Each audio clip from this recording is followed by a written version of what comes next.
I've heard that the goal is to convince migrants not to come to Chicago during winter time. Is that true? No. Are there other questions? And thank you for not always believing what you hear and asking me directly.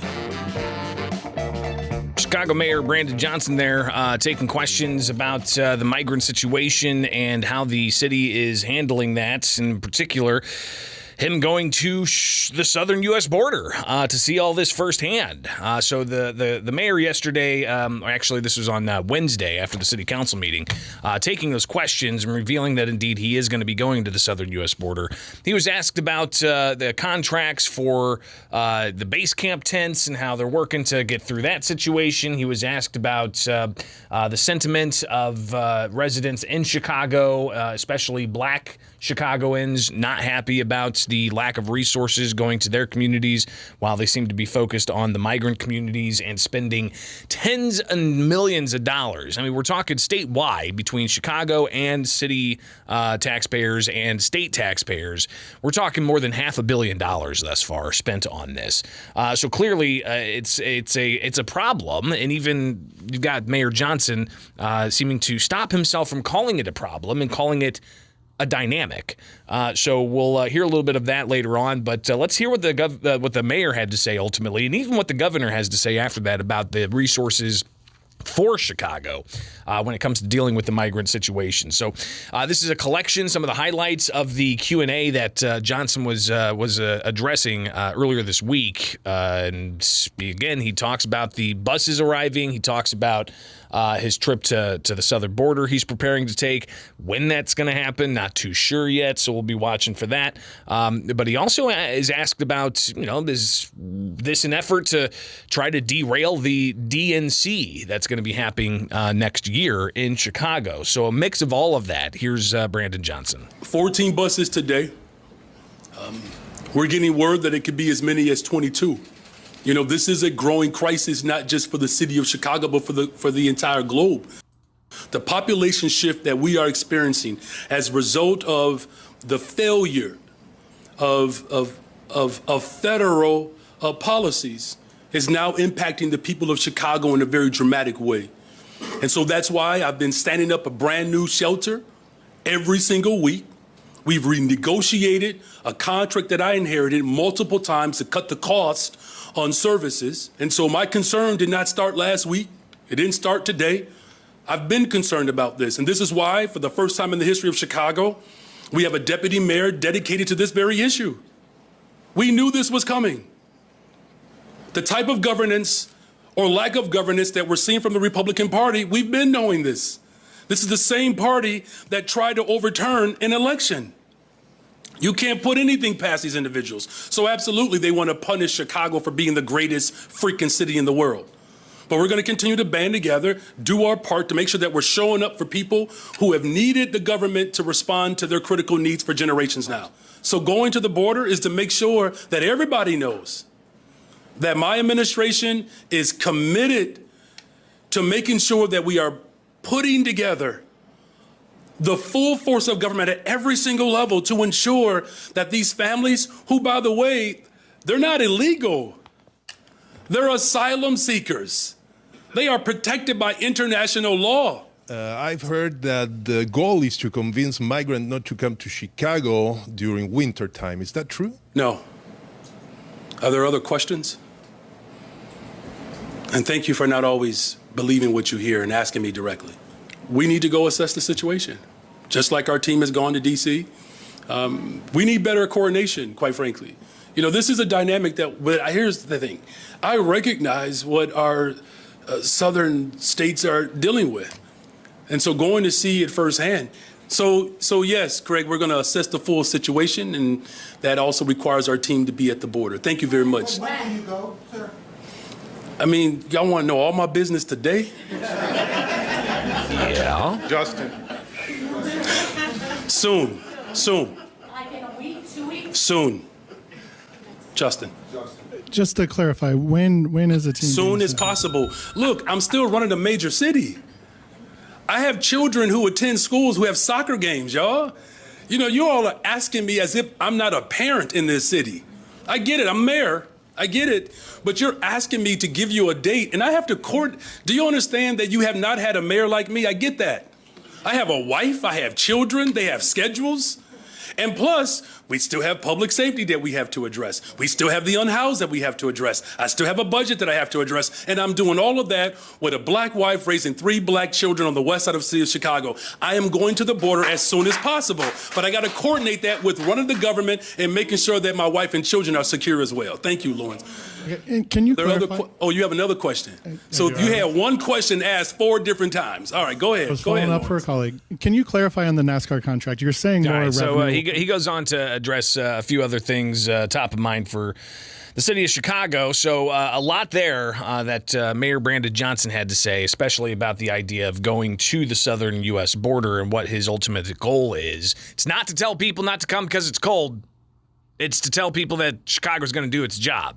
And previously, Johnson has upheld Chicago as a sanctuary state. Speaking of sanctuary policies, Governor J.B. Pritzker has also upheld sanctuary state policies, making immigration enforcement lax. But here's what the governor had to say about the assistance giving to Chicago. So let me first say that we are in constant communication, and I mean multiple times a day, between our offices and the mayor's office and his departments with regard to the challenge of the asylum seekers coming in large numbers to the city, and have been really since he took office. We were only made aware that he had a plan to go to the border yesterday, I think, when maybe the public was made aware. Maybe it was a few minutes before, but and we've been assisting in lots of different ways with personnel, with dollars and so on, to help the city along the way. But we certainly have provided insights that our teams have gathered over the last 13 months from visiting the border, from talking to the NGOs on the ground, because they really are the ones who have the daily expertise and knowledge. So, and we'll assist him in any way that he needs in his trip. So, again, assisting the mayor any way he needs in the trip. What about more assistance from state taxpayers for housing, for health care, for education of the non-citizen arrivals, of a whole host of other things, food and so forth? Is there going to be a supplemental appropriation at the fall veto session? That was a question asked of Governor Pritzker yesterday. As you know, we balanced the budget for this year, and it isn't as if we're coming in with, enormous surpluses, and we always have things that are, an opportunity for us to be of assistance. This is not something where we have hundreds of millions of dollars to support, but remember, we've gone above and beyond.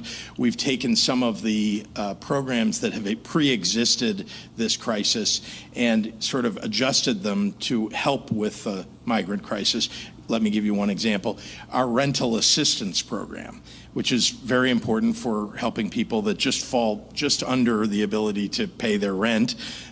We have provided some of that rental assistance money, which wasn't originally intended to be about asylum seekers, for this challenge. So, again, the costs continuing to grow. Are any more state tax dollars going to be opened up to go to this issue? I mean, we saw last Friday where the governor announced $41.5 million to 6 Chicago area communities, including the city of Chicago getting $30 million. But Joliet's in line to get $8.6 million. You had citizens in Joliet pushing back against that, saying they don't want that grant. So we'll get to the latest there as well, and how this is going from all the way to the southern U.S. border, to the White House, to Chicago, to the Chicago suburbs and beyond. So stay tuned. We'll get to all of that here with Springfield's Morning News.